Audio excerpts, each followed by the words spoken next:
Saquib have spoken to a couple of the CEO groups that I chair now on the topic of market maker, and they both really went well. A couple things that worked was, I think, at a strategic level, it really elevated the group's thinking in terms of where do they want to take their business, all kind of rooted in this foundation of, well, where are they now?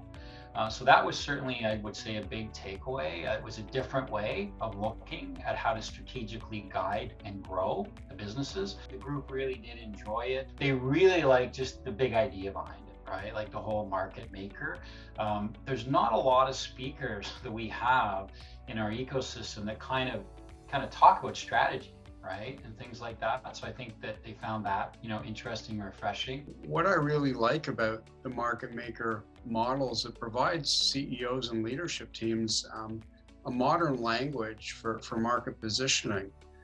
We've always been taught that we can either be a product leader or a service leader or a process leader, but today it's not about that finite single position leadership model anymore. It's about being dynamic. It's about how you behave, how you think, react to the market in real time. And again, I just think that the market maker model provides CEOs and their teams that language that you absolutely need to be a leader today.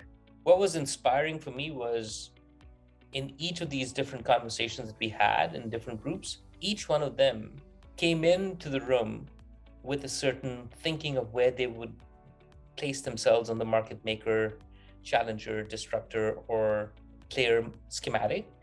And all of them got thinking about, it's not just about landing in a position, it's about how am I moving through them in order to best capitalize on the opportunity that I have in front of me.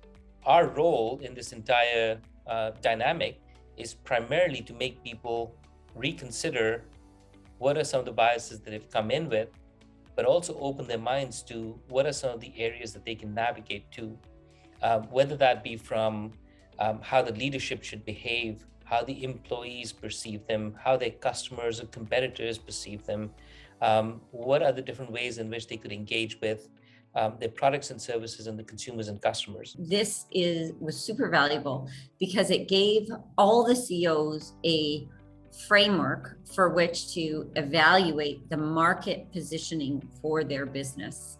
The role of the CEO is strategist and chief alignment officer, and having this framework that was practical and research-based gave them a way to talk about something in their business that is very important to have alignment around. The depth and breadth of that model and the conversation was powerful.